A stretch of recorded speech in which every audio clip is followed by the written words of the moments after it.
Commander Taylor Vex straightened her uniform as the medical bay doors slid open. The sterile white chamber housed the finest neurological equipment the Arcturian Empire had to offer, yet it had failed to repair her malfunctioning neural interface. 3 days of diagnostic procedures by the ship's AI had yielded nothing but error messages and system crashes. "Commander, your human technician has arrived," announced the ship's automated voice. Vex's jaw tightened. "A human? I requested a Grade A synthetic specialist." "All synthetic specialists are currently deployed to the front lines. Fleet Command has assigned Ellis Porter, Level 8 human technician." Vex suppressed a groan. Humans were biological inefficiencies, slow, emotional, prone to errors. In her 15 years commanding engineering battalions, she'd used them for basic repairs and dangerous tasks where synthetic loss would be too costly. Never for something as delicate as neural interface work. The doors parted again, revealing a tall human male with dark auburn hair and eyes the color of Terran oceans. He carried a compact toolkit and moved with careful precision. "Commander Vex." He offered a respectful nod rather than the customary bow. "I'm Ellis Porter." "You will address me as Commander," she corrected sharply. "And you will explain your qualifications before touching any part of my interface systems."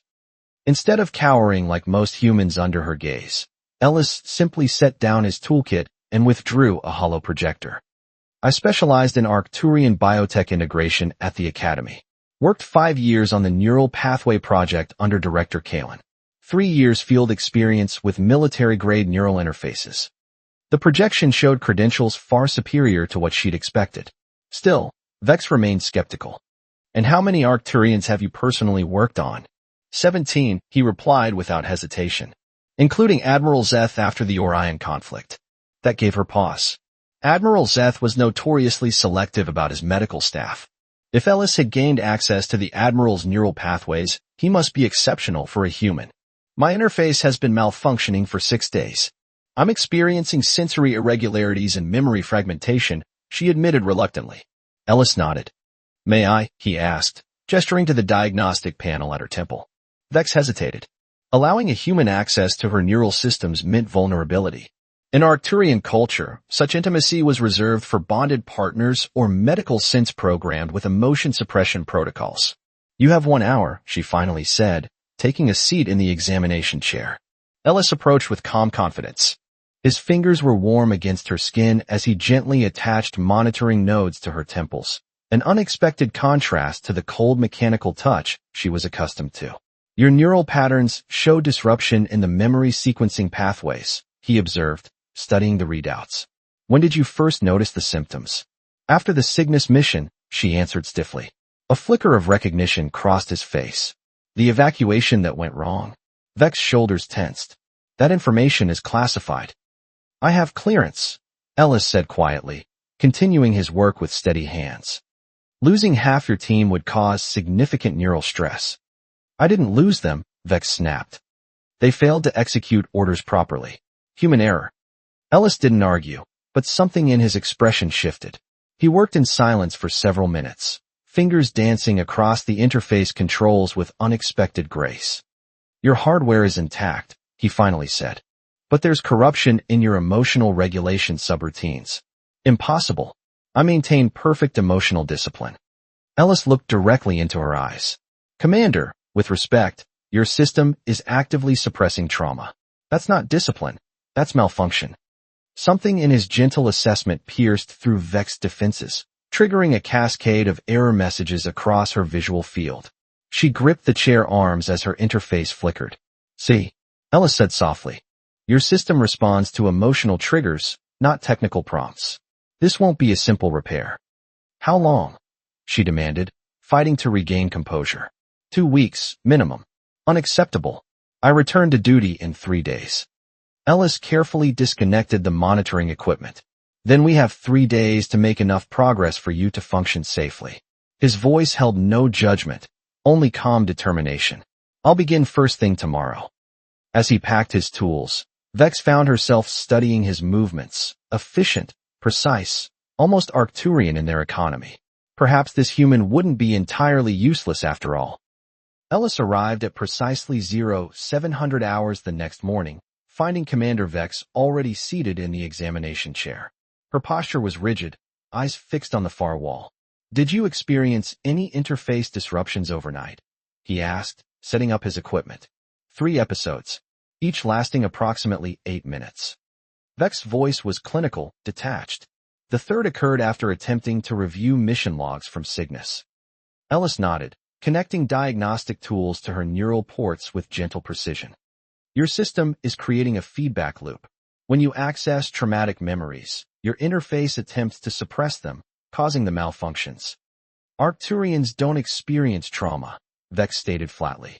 "We process events logically." Instead of arguing, Ellis pulled up her neural scans on the holo display. "These patterns suggest otherwise. See these red clusters? Your brain is fighting your interface's programming."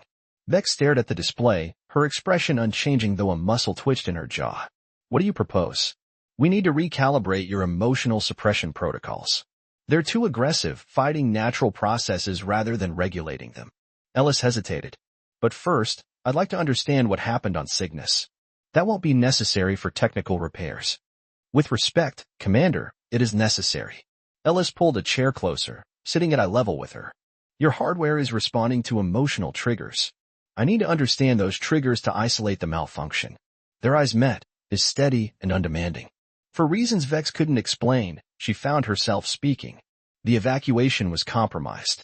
Insurgents had infiltrated the civilian population. Her voice remained mechanical, but her neural readings fluctuated wildly. "I made the logical decision to prioritize high-value evacuees. My human team members disagreed. They tried to save everyone," Ellis surmised quietly. "They disobeyed direct orders. Endangered the mission." Vex's fingers tightened on the armrests. 7 of them died when the secondary shuttle exploded. Ellis was silent for a moment. "And you blame their humanity for their deaths. Their emotional decision-making was inefficient. Yet you're experiencing system failures when you recall their deaths," Ellis observed. "That suggests empathy, Commander." Vex's eyes narrowed. "I don't require psychological assessment." "No," Ellis agreed, surprising her. "But your interface does.